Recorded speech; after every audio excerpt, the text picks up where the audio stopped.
Hola amigos, ¿cómo están? Bienvenidos a un nuevo video de Entre Discos. Yo soy José y el día de hoy les traigo un video que espero que no se extienda mucho como normalmente, explicando un poco sobre dos tecnologías que se utilizan mucho, sobre todo en las reediciones de discos de vinilo en los últimos años. DMM o Direct Metal Mastering y el famoso Half Speed Master, que es una tecnología que sobre todo está utilizando Abbey Road. Y les voy a tratar de explicar un poco cuáles son mis apreciaciones, qué es lo que he podido investigar, qué es lo que sé sobre esto, y si realmente esto de aquí influye o no influye en el sonido. Así que sale la intro y empezamos.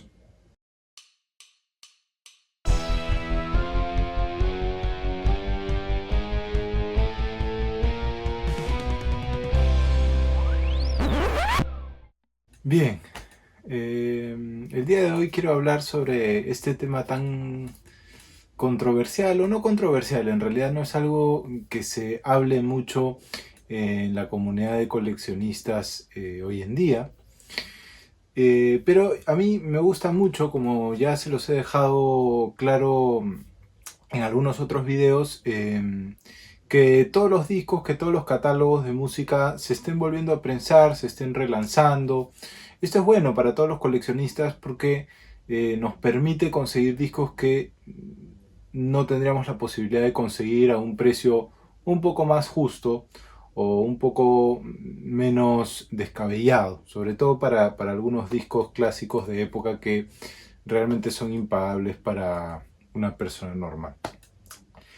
Es así como últimamente o en estos últimos años hemos podido ver algunos relanzamientos de bandas muy grandes y de cantantes, artistas muy grandes, con dos tecnologías bastante interesantes o que apelan o que dicen y prometen elevar la calidad o elevar la experiencia dentro de la escucha del vinilo. Son dos, totalmente distintas, son ciertas, son mentiras. Yo voy a tratar de explicarles muy rápidamente qué es lo que yo pienso. Lo primero que tenemos que tener en claro es cómo se prensan los discos de vinilo, cómo se masterizan, cómo se cortan. Yo varias veces en algunos videos he dicho corte, la palabra corte. ¿Y por qué? ¿Por qué he dicho la palabra corte? Es bastante sencillo. El proceso consta de 3 pasos, básicamente, sin contar cuando se corta el vinilo. Y se los voy a comentar muy rápidamente. Lo primero que sucede es que en una pieza de, le dicen lacquer en inglés, ¿ok? En realidad es como un compuesto hecho de la nitrocelulosa. Se han utilizado a lo largo de los años muchos materiales, pero en español podemos decir que es un acetato, es una especie de plástico, ¿no? Eh, Totalmente liso, completamente liso. Se va a cortar una especie de proto disco de vinilo. Se van a dibujar los surcos, es como si fuese un tatuaje. Se va a poner una aguja muy gruesa, no se parecen nada a las agujas que utilizamos para reproducir los discos de vinilo, y se va a empezar a dibujar sobre ese eh, vinilo o ese acetato totalmente liso. Se va a dibujar la onda. Lo que va a hacer esa aguja es vibrar, como si fuera una aguja para tatuajes, ¿verdad? Y va a dibujar las ondas en los surcos, ¿ok? La manera tradicional de hacer los vinilos, después de que tenemos ese material, ¿no es cierto? Después de que tenemos esa especie de vinilo, se va a hacer un sello, hecho usualmente de metal, que se va a llamar el máster, ¿no es cierto? Se va a llamar el máster, o el padre, también se le dice así. Esto va a ser una impresión directa de ese lacquer o de ese acetato primero, ¿no? De ese acetato primerizo. Luego, eso de ahí que va a ser básicamente el contrario de los surcos, no van a ser como unas pequeñas montañitas en donde va a estar impreso, va a estar impresa la onda, la música, ¿verdad? De eso se va a hacer otra especie de lacquer, pero ya no va a ser de lacquer, sino va a ser otra pieza de metal también, que se va a llamar la madre. Ese es el segundo paso. Recuerdan que les dije que eran 3. Y luego de eso se va a hacer una última reimpresión de esa madre, que vendría a ser ya el stamper o el sello que va a finalmente dedicarse a prensar los discos de vinilo. Es así como se hacen los discos de vinilo, no en su totalidad, porque ahora vamos a ir a eso, ¿sí? Esto es lo primero que tenemos que saber, que consta de tres pasos, ¿cierto? Ahora, me preguntarán por ahí, ¿por qué? ¿Por qué son tantos pasos, José? ¿Por qué no se eliminan algunos pasos? Y ahí vamos a entrar con una de estas tecnologías de las cuales les estaba hablando. La respuesta es muy sencilla. ¿Por qué no se eliminan esos pasos? Porque el lacquer o el acetato, el plástico o la nitrocelulosa donde se imprime esa primera impresión del sonido que se hace con la aguja vibrando y todo eso, ese primer tatuaje, es un material muy maleable, es un material muy delgado, que de hecho se tiene que utilizar en muy poquitas horas para crear la siguiente pieza de metal, porque el material de por sí se va modificando, va perdiendo sus capacidades, va perdiendo sus bondades con el pasar del tiempo. ¿Ok? Esto es algo que tenemos que tener muy en cuenta para algo que va a venir más adelante en el video. Entonces, es por eso que se necesitan tantos pasos. ¿Por qué? Porque un stamper o una pieza final de metal va también a perder sus capacidades después de un número determinado de vinilos prensados, de vinilos finales prensados. ¿Por qué? Porque va a ir perdiendo capacidad, porque lógicamente eso se hace a una alta temperatura. Bueno, hay una serie de explicaciones, pero no va a seguir sonando igual. Por eso es que en la actualidad los primeros prensajes o first press de cualquier disco se busca y cuesta mucho más que cualquier otra edición o cualquier otro lote, digamos, porque se supone que son los que tienen la mejor calidad de audio o los que tienen un sello más puro. Es bastante sencillo. Si hemos utilizado alguna vez un sello, sabemos que si el sello está nuevo, la imagen se ve perfecta, ¿no es cierto? Ponemos el sello en la tinta y luego una vez que lo ponemos en el papel se ve perfecta. Pero conforme van pasando los años y cada vez que uno va sellando más y va sellando más, eso de ahí se va modificando, se va malogrando un poco. Lo mismo pasa con cuando se prensan los discos de vinilo. Entonces, ese es el motivo principal por el cual no se habían eliminado y se creó así el método para prensar disco de vinilo. Porque el acetato es un material que se malograba muy fácilmente y había que entonces hacer muchas más piezas de metal y había que masterizar o cortar el disco una vez, cortar el disco otra vez, cortar el disco otra vez, si es que se hacían muchas copias. Pero eso mismo que ustedes pensaron y que yo pensé la primera vez que me enteré sobre todos estos 3 pasos para finalmente prensar el disco de vinilo, lo pensaron algunos ingenieros de audio, ¿no es cierto? Y crearon esto de aquí, el DMM o Direct Metal Mastering. En realidad el logo está bastante pequeñito, se los enseño ahí y lo voy a poner también acá en el video. ¿Okay? Muchos discos modernos vienen con este logo, o si no traen este logo, quizás en la parte trasera también lo traen. Ahí está, por ejemplo, DMM. Este es un discazo, ¿no? Por si acaso, el Permanent Waves de Rush. Es un disco tremendo. De hecho, es mi disco favorito de Rush. Pero bueno, no vamos a entrar en ese tema. ¿Qué es lo que pasa con el DMM? Lo que sucede es que se eliminan 2 pasos. Es un proceso de un solo paso. En vez de cortar en un material como el acetato, que como ya les comenté es maleable, se malogra, se tiene que utilizar en las primeras horas, esto de aquí se corta en un metal. ¿Okay? Se corta en un metal, en cobre principalmente. ¿sí? Que es un metal no tan duro como otros metales, ¿no?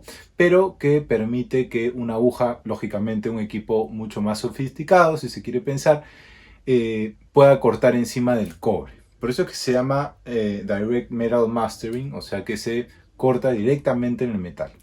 Eso permite que tengamos, después de cortar el disco, un disco de vinilo, básicamente, o un disco hecho de metal, con los surcos para abajo, ¿no es cierto? Para adentro. De ahí se hace un solo stamper y ya ese stamper sirve para prensar.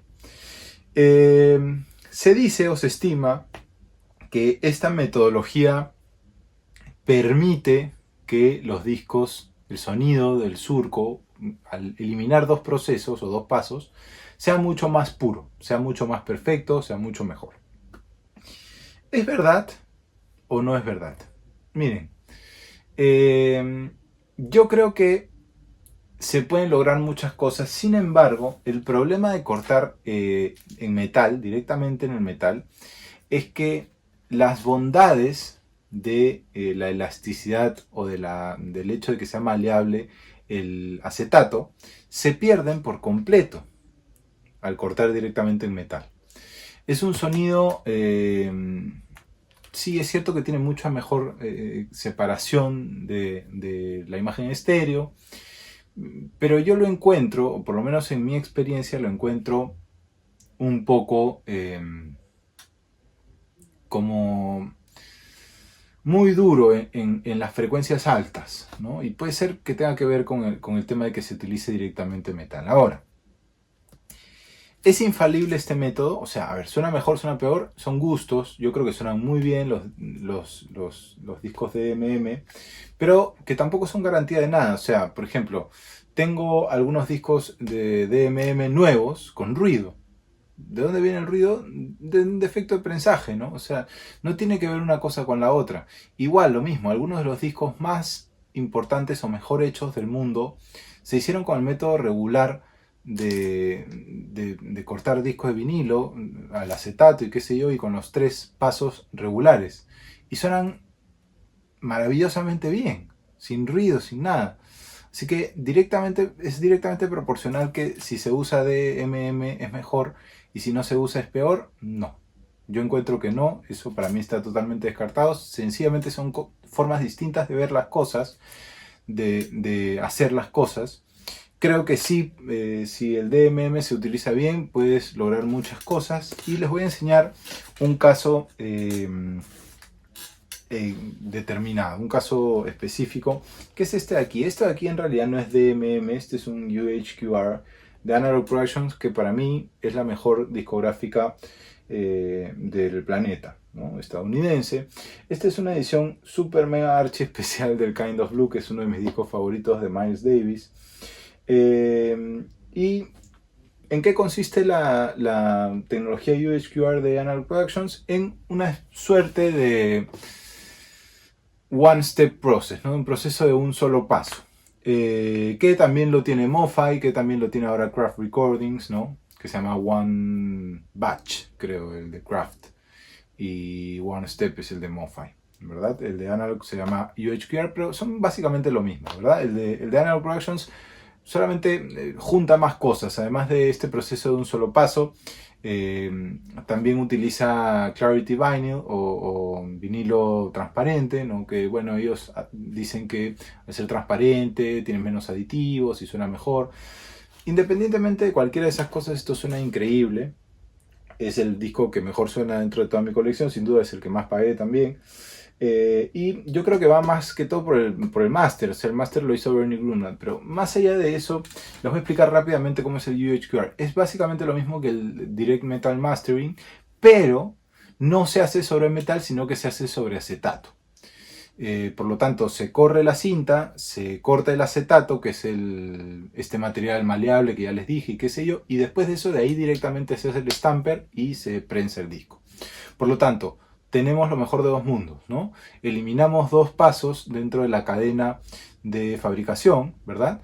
Y utilizamos todavía el acetato o la nitrocelulosa, que para ser más exacto, para digamos que continuar con esas bondades. Sí, así que la primera tecnología que les decía, Direct Metal Mastering, puede ser buena, puede ser mala, para mí no es garantía de nada, tiene algunas bondades, sí es cierto, pero nuevamente no es garantía de nada. Y ahora voy a entrar a la más polémica de todas, que en realidad es la más popular. Ahora, esto de DMM no se... O sea, un disco de Direct Metal Mastering no cuesta más o no debería costar más que un disco normal, nuevo, ¿no? Todas estas son reediciones, por si acaso, ¿eh? El Direct Metal Mastering se utiliza desde los años 80, si no me equivoco. Es así, ¿no? Hay todavía máquinas y algunas empresas de mastering que todavía utilizan eso y es así. Ahora, hay una que se ha vuelto muy popular en estos últimos 5 años, que es esta de aquí. ¿Y quién no reconoce este logo de acá? Half Speed Mastering o Mastering a la mitad de la velocidad, ¿no? Qué discazo este Exodus de Marley and the Wailers. Es un discazo. Bueno, en los últimos años se ha hablado mucho de esta tecnología y se han reeditado muchas discografías y muchos catálogos y se viene reeditando todavía con esta tecnología. Y la verdad es que los discos cortados a la mitad de la velocidad en Abbey Road son mucho más caros. O sea, este Exodus uno lo puede encontrar entre 35 y 40 dólares, quizás por ahí, porque es cortado a la mitad de la velocidad. Y un Exodus regular, que no está cortado a la mitad de la velocidad, sino que usualmente vienen de archivos digitales, y ahora vamos a entrar en eso también, vale 20 dólares quizás, o 25 dólares. O sea, estamos hablando de una diferencia considerable, para mí considerable, ¿no? Ahora, voy a explicar muy rápidamente esto. El Half Speed Mastering de Abbey Road, no quiero sonar malo, esta es mi opinión y todos los que tengan una opinión contraria son totalmente bienvenidos de poder comentar, por supuesto, y de hacerme preguntas, conversar de la forma más respetuosa posible, que es lo que yo siempre trato de hacer. Siempre aclarar que todo lo que yo digo en mis videos, en los videos de Entrediscos, es una opinión absolutamente personal y siempre son bienvenidas cualquier respuesta, por supuesto, ¿no? Pero bueno, para mí el Half Speed Mastering de Abbey Road es nada más y nada menos que una campaña de marketing muy bien hecha, realmente, y una excusa para cobrarte un disco más caro cuando no vale más caro. Debería valer lo mismo.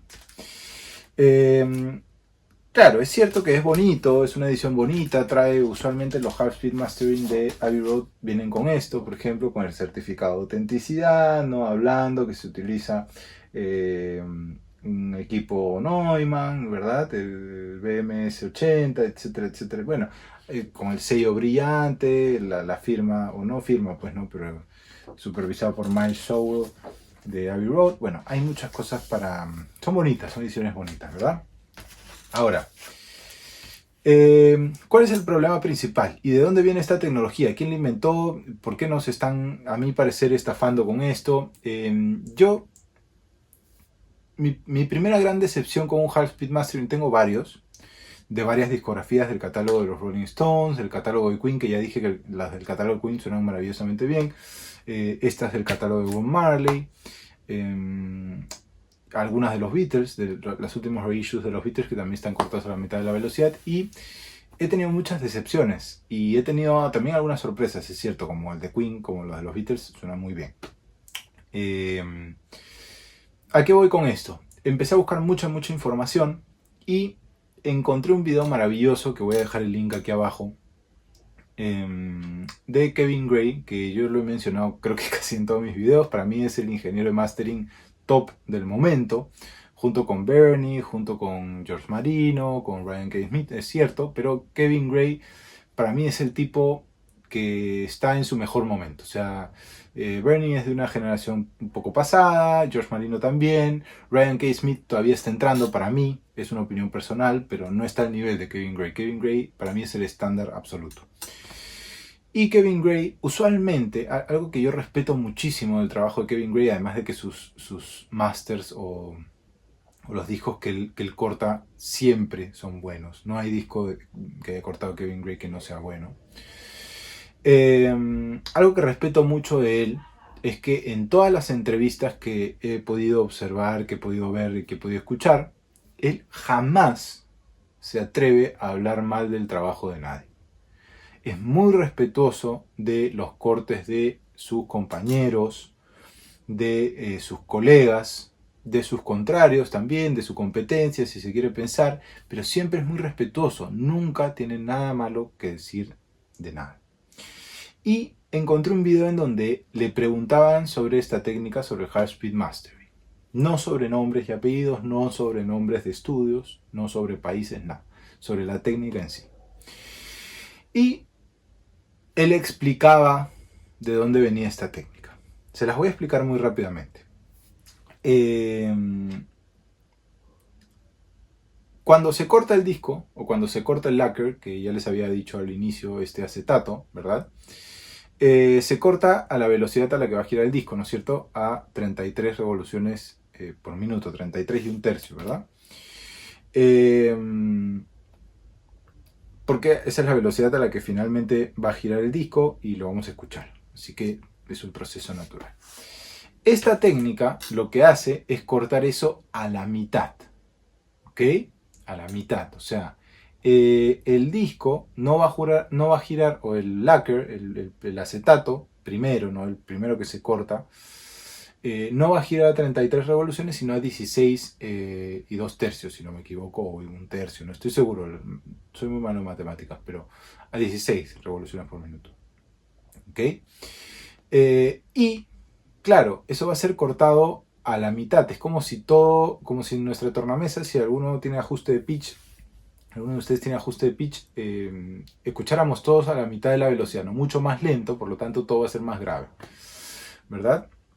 ¿Qué es lo que se hace para corregir esto y que no se escuche todo más grave? El archivo de audio o la cinta, ya sea digital o ya sea analógica, se va a reproducir también a la mitad de la velocidad, por lo tanto, cuando tengamos el disco final y lo pongamos en 33 RPM, va a sonar como debería sonar.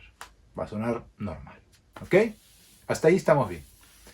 ¿Para qué supuestamente se utiliza esta tecnología? Algunos dicen que porque demora demora el doble de tiempo en cortar ese acetato, es mucho más meticuloso y el sonido es mejor y es más detallado. Algunos dicen que se corrigen algunos problemas en las frecuencias más agudas, que a veces en los vinilos tienden a tener alguna sibilancia o algún ceseo, ¿no? Esas S súper marcadas, ¿verdad? Pero ¿es cierto esto? Les adelanto que no. Les adelanto que sin duda no. Kevin Gray hace un análisis histórico que a mí me parece maravilloso y cuenta de dónde viene la tecnología de Hard Speed Master. Es una tecnología que utilizaba la JVC principalmente, la JVC en Japón, ¿no? Principalmente para cortar discos cuadrafónicos. ¿Ok? Para cortar discos cuadrafónicos. No se utilizaba para el estéreo. Que era el CD4 Quad o CD4, no confundir con un CD, ¿no? Se llamaba así CD4 Quad, ¿okay? Que eran discos cuadrafónicos, una tecnología cuadrafónica de la JVC. Esta tecnología lógicamente no prospera, ¿okay? Los discos que se cortan así no se venden. El cuadrafónico, hay un tema todo ahí que podemos hablar históricamente, no tuvo el éxito que todo el mundo esperaba, porque eran equipos costosos, complicados, etc. Y además cada empresa tenía su forma de cortar en cuadrafónico, así que había muchos problemas. Para cortar en cuadrafónico se necesitaba, en ese formato cuadrafónico, en el CD4 Quad, se necesitaba esta tecnología de Hard Speed Mastering de JVC. Cuando la tecnología fracasa, se quedan con un equipo de cientos de miles de dólares sin hacer absolutamente nada. ¿Y qué es lo que sucede? A un ingeniero dice, podemos hacer esto, pero en estéreo. Podemos cortar los discos así. Va a sonar mejor. ¿Es verdad eso? No. Sencillamente le dieron uso a un aparato o a unas máquinas que están en completa pérdida y que se asumía iba a mejorar el sonido. A partir de ahí se empezaron, estamos hablando ya de los años 70, ¿no es cierto? Se empezaron a cortar muchos discos en Half Speed Master o a la mitad de la velocidad, ¿verdad? Pero cortar a la mitad de la velocidad trae dos problemas según Kevin Gray, y yo investigando y leyendo sobre cómo se fabrican los vinilos, y por eso empecé con eso en el video, me hace total sentido. Yo no soy ingeniero de audio, soy músico, tengo una noción bastante clara sobre cómo se hacen los discos, pero no dentro del mundo analógico realmente, yo manejo mucho más el mundo digital. Entonces, tiene dos problemas, ¿sí? Primero, el lacquer o el acetato sobre el que se corta, ¿se acuerdan que yo les dije que tenía un tiempo de vida? Que después de unas horas eso iba perdiendo sus principales capacidades, sus principales características por las cuales es tan rico dentro del mundo del vinilo. Ok. A eso sumémosle que ahora se va a demorar el doble de la velocidad. ¿Ok? Se va a demorar el doble de tiempo. ¿Ok? Por lo tanto, tenemos menos capacidad de reacción. Los estudios tienen menos capacidad de reacción para hacer el stamper o para hacer los tres procesos que ya les comenté. ¿Ok? Eso es lo primero. Se pierde naturalmente porque es un material que es maleable, que se va degradando con el paso de los minutos, con el paso del tiempo. ¿Ok? Entonces, ahí tenemos el primer problema. Y el segundo problema es que en las zonas más graves, ¿sí? Lo que por ejemplo eran 20 hercios, ¿no? 20 Hz, ahora ya no van a ser 20, van a ser 10. Era el ejemplo que ponía exactamente Kevin Gray, citándolo. No es algo que yo me estoy inventando, es algo que estoy citando directamente a Kevin, ¿no? Y esto va a ser un problema, porque va a haber cosas que técnicamente para el oído humano van a ser inaudibles, y va a ser muy problemático que una aguja corte en esos hertz, en el surco. ¿Ok? Por lo tanto, y es algo que he sentido mucho con estos discos, que todo va a sonar muy medioso. ¿Ok? Todo va a sonar muy medioso. Nuevamente, es relativo, no todos los Half Speed Mastering suenan mal, pero tampoco todos suenan bien. Y a esto es a lo que yo quería llegar. Esto no es garantía de nada, pero de absolutamente nada. Hay más Half Speed Master actuales que suenan mal que los que suenan bien. Hay más que suenan mal. La discografía de Rolling Stones en Half Speed Master suena mal. Hay dos títulos de todos, que son como 15, no sé cuántos son, y todos suenan mal. Menos esos dos, que ya lo voy a mencionar cuando revisemos los remasters de los Stones. Las de Bob Marley suenan ok, pero no como para un disco, para pagar $40 o $35 por este disco, de ninguna manera. O sea, preferiría haber pagado 25 por uno que es del digital. Y a eso voy también. ¿Esto es garantía de que se hace de forma analógica? No. ¿Y saben por qué no? Porque cuando se masteriza o se corta la mitad de la velocidad, tenemos problemas también en las frecuencias agudas, y esas frecuencias agudas solamente se pueden arreglar de forma digital. No se pueden arreglar en la cinta. Entonces, todos los Half Speed Master actuales, por lo menos, los de los 70 no puedo meterme con eso porque no tengo idea, pero los actuales son hechos de archivos digitales.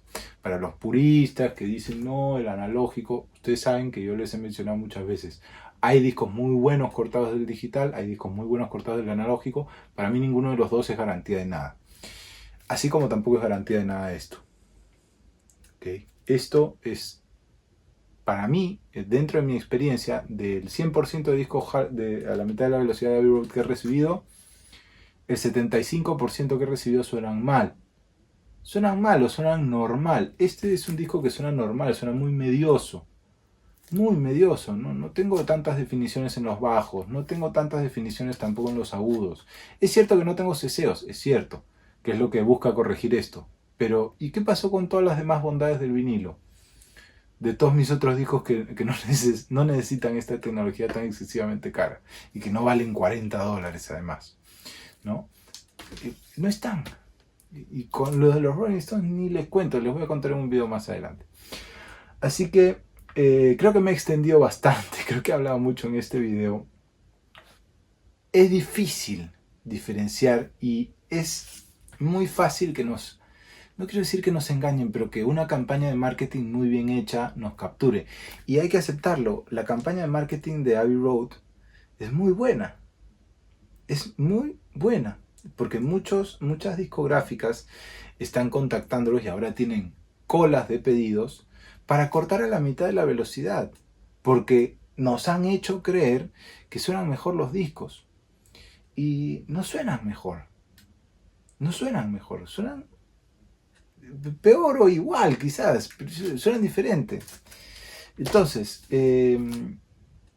¿cuál es mi mensaje final con esto? Leamos reseñas. Siempre les digo esto. Leamos reseñas. Tratemos de investigar. Tratemos de entender. Para mí este canal, más allá de enseñar mis discos, más allá de enseñar los discos que yo tengo o lo que me gusta, mi intención principal es ayudarlos a entender un poco algunas cosas del mundo del vinilo que cuando uno empieza no las entiende. Y me incluyo. Yo ahora veo un Hard Speedmaster, por ejemplo, y lo pienso dos veces. Me pongo a leer más. Pienso que hay más posibilidad de que sea malo a que sea bueno. ¿Y cómo lo aprendí? A la mala. Poniendo un disco Hard Speedmaster que pensé que me iba a doler la cabeza y que sonara mal. Y yo pensé que era mi aguja, pensé que era mi equipo, pensé que era mi parlante. No, era el disco que sonaba mal. ¿No? Entonces, esa es mi intención, ayudarlos a ustedes. Además, aprender de ustedes, porque muchas veces me comentan cosas, me dicen, sí, en tal año y tal cosa, y de repente te equivocaste en este dato y esto podría mejorar. Y yo soy feliz y soy muy agradecido de todo eso. Para mí, no hay palabras finales en el audio, no hay palabras finales en el coleccionismo de vinilos, en este sueño melómano que tenemos todos. No hay palabras finales, todos tenemos nuestra propia experiencia y yo trato aquí de retratarles nada más mi experiencia para ayudarlos a no gastar $40 en un disco que no suena tan bien, de repente. Les agradezco muchísimo. Mi conclusión final es, no hay garantía de nada en ninguna tecnología. Leamos reviews. Tratemos de probar discos. Yo sé que en América Latina es muy difícil, no se pueden probar discos, ni tampoco es tan fácil devolverlos, sobre todo cuando son discos importados. Pero bueno, hagamos lo que podamos, informémonos. Si alguien compra un disco y ustedes lo quieren probar, por más de que les digan, no, suena increíble, vayan, escuchen qué es lo que sienten con sus oídos, eso es lo más importante. No caigamos en estas campañas de marketing que están buenísimas, porque son parte del renacer del vinilo y hacen que la gente compre y hacen que la industria siga moviéndose, pero no siempre se cumple lo que nos prometen. Así que con esto me despido, les agradezco muchísimo a todos, les mando un abrazo enorme, como siempre, el canal sigue creciendo y yo estoy muy feliz, la verdad, de leerlos. Hay algunos que me escriben casi todos los videos y eso es un abrazo, como les dije en algún video pasado. Así que sigan escuchando música, sigan girando, sigan investigando, sigan buscando discos y nos vemos en el próximo video.